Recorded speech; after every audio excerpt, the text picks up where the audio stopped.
सर्वांचं turning points online education प्लॅटफॉर्मवर पुन्हा एकदा हार्दिक स्वागत आहे. छत्रपती संभाजीनगरची जी काही परीक्षा होणार आहे, ओके, त्या परीक्षेसंदर्भात प्रेस नोट आहे. या प्रेस नोटमध्ये एक सरळ सांगतो, पुढे तुम्हाला बघायचं आहे का न बघायचं आहे तर सरळ एक मुद्दा सांगतो. 8 आणि 9 जुलैला जी परीक्षा होणार होती, ती परीक्षा कोणत्याही कारणास्तव त्यांनी पुढे ढकलण्यास नकार दिलेला आहे.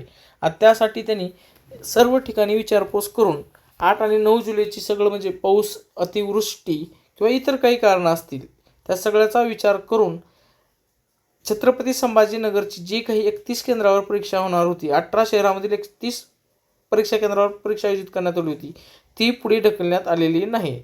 तर मग व्यवस्थितरित्या ह्या पत्राचं जे आहे ते आपण ॲनालिसिस करू, म्हणजे थोडंसं तुम्हालाही समजून जाईल. छत्रपती संभाजीनगर महानगरपालिकेच्या आस्थापनेवरील गट क मधील विविध संवर्गातील सरळ सेवेच्या 222 पदांची लेखी ऑनलाईन परीक्षा 8 जुलै 2026 व दिनांक 9 जुलै 2026 या कालावधीत राज्यातील 18 शहरामधील 31 परीक्षा केंद्रावर आयोजित करण्यात आलेली आहे. सदरच्या परीक्षा केंद्रावर 8 जुलै 2026 रोजी 3 सत्रात व 9 जुलै 2026 रोजी 2 सत्रात असे एकूण 5 शिफ्टमध्ये परीक्षा होणार आहे. विविध संवर्गातील पदासाठी परीक्षा होणार आहे. तथापि राज्यात सुरू असलेल्या पावसामुळे परीक्षा पुढे ढकलण्याची मागणी अनेक उमेदवारांनी ईमेल व भ्रमणद्वारे या संदेशाद्वारे महानगरपालिका प्रशासनाकडे केलेली आहे. यासोबतच काही उमेदवारांनी परीक्षा पुढे ढकलण्यात येऊ नये असेही संदेशाद्वारे महानगरपालिका प्रशासनास कळविले आहे.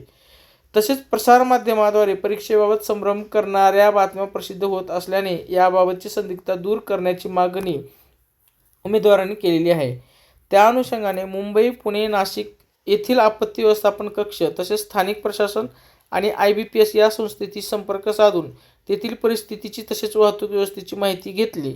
त्यानुसार परिस्थिती नियंत्रणात असल्याचे संबंधित यंत्रणांनी कळविले आहे. तसेच हवामान विभागाच्या अंदाजानुसार 8 व 9 जुलै रोजी पावसाचा जोर कमी होणार आहे. या उपरांत IBPS संस्थेने दिलेल्या माहितीनुसार उमेदवारांनी मागणी केलेल्या पहिल्या पसंतीच्या ठिकाणीच त्यांना परीक्षा केंद्र देण्यात आलेले आहे. महानगरपालिकेमार्फत सर्व 31 परीक्षा केंद्रावर अधिकारी नियुक्त केलेले असून त्यांनी परीक्षा केंद्राची पाहणी केलेली आहे. सर्व परीक्षा केंद्रावर परीक्षेची पूर्ण तयारी केलेली आहे. ओके, तर उपरोक्त सर्व बाबींचा साकल्याने विचार करून 8 जुलै 2026 रोजी दिनांक 9 जुलै 2026 रोजी परीक्षा नियोजित केल्याप्रमाणे घेण्यात येणार असून उमेदवारांनी याची नोंद घ्यावी. तद्वतच परीक्षा केंद्रावर पोहोचण्याच्या नियोजित वेळेमध्ये अर्धा तासाची सूट देण्यात येत आहे. बस एवढंच. परंतु तुम्हाला जे काही रिपोर्टिंग टाईम दिलेलं आहे त्या रिपोर्टिंग टाईममध्ये पोहोचा आणि परीक्षा जी आहे ती तुम्ही व्यवस्थितरित्या द्या. तुम्हाला जे आहे परीक्षेसाठी मनापासून शुभेच्छा आणि पेपर चांगला द्या. जे काय टेन्शन घ्यायचं ते झालेलं गेलेलं गंगेला मिळू द्या, परंतु त्या 2 तासामध्ये तुम्ही शांतपणे पेपर द्या. तुम्हाला कुणी हे करणार नाही, म्हणजे काय करणार नाही, मारणार नाही, फाशी देणार नाही, काय नाही. जे होईल ते होईल, जे होतं ते चांगल्यासाठी होत असतं. परंतु 2 तासामध्ये शांत डोकं ठेवून तुम्ही जेवढं मेहनतीनं अभ्यास केलेला आहे तेवढाच मेहनतीनं किंवा तुमच्यावर स्वतःवर विश्वास ठेवून जे आहे ते अभ्यास करा. एवढंच तुम्हाला सांगणं आहे आणि ऑल द बेस्ट या परीक्षेसाठी. चला, थँक्यू.